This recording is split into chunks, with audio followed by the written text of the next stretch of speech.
जब जब महाभारत की बात की जाती है, अभिमन्यु का नाम महान योद्धा में अवश्य लिया जाता है, जिसकी उम्र में आज के युवाओं को ज्ञान नहीं होता है। उस उम्र में अभिमन्यु ने महाभारत के अनेकों महारथियों के छक्के छुड़ा दिए थे।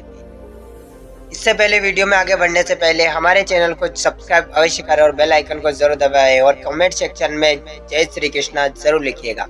चलिए साथी सुनते हैं कहानी को। लेकिन अंत में भारी पराक्रम दिखाने के बावजूद अभिमन्यु वीर गति को प्राप्त हो गए। लेकिन सवाल यह है कि आखिर मरते हुए अभिमन्यु के कान में कर्ण ने क्या कहा था।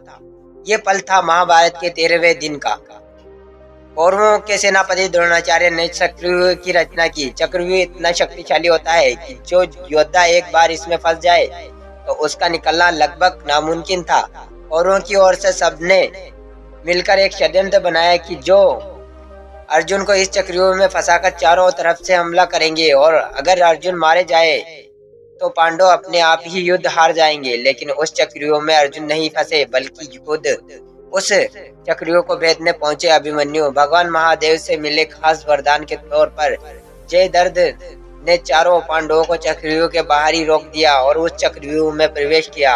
अभिमन्यु ने जैसा ही कि हम सब जानते हैं कि अभिमन्यु ने सुभद्रा के गर्भ में ही चक्रव्यूह के अंदर प्रवेश करना सीख लिया था और उन्होंने इसी का फायदा उठाया। वो चक्रव्यूह में प्रवेश कर गए और उन्होंने न सिर्फ गुरु द्रोणाचार्य बल्कि कौरवों के दुर्योधन सभी को परास्त कर दिया था। चक्रव्यूह में घुसते ही उन्होंने हाहाकार मचा दिया था।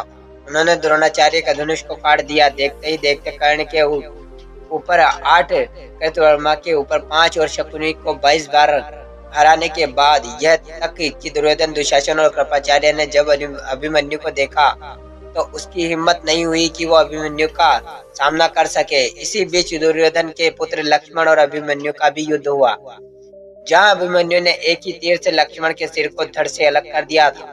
देखते ही देखते कर्ण उठा और उसने कर्ण से गुजारिश की कि सूर्यास्त होने से पहले ही इस बालक को हमें मिलकर मारना होगा। अभिमन्यु अकेला एक योद्धा था जिसने 8 से भी ज्यादा योद्धाओं को एक परास्त किया था।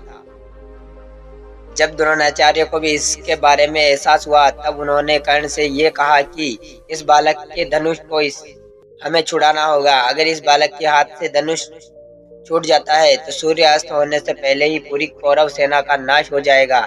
इसलिए मौके का फायदा उठाकर कर्ण ने अभिमन्यु का धनुष काट दिया।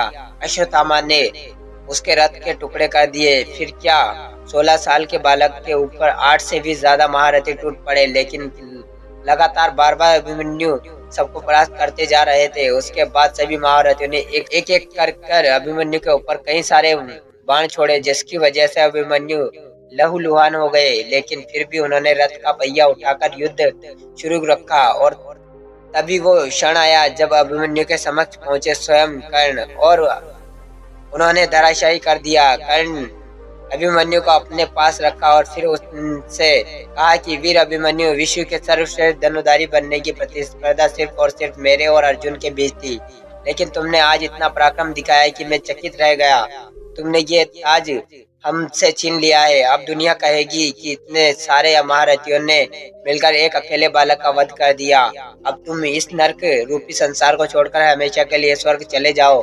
पुत्र, यही वो कुछ शब्द थे जो स्वयं कर्ण ने अभिमन्यु के कान में कहे थे और उसके बाद कर्ण ने अभिमन्यु का वध कर दिया। इस तरह एक महान योद्धा को मात्र 16 वर्ष का था, जिस 8 से भी ज्यादा महारथियों को धूल चटा दी थी, वो आप स्वर्ग की तरफ प्रस्थान कर रहा था।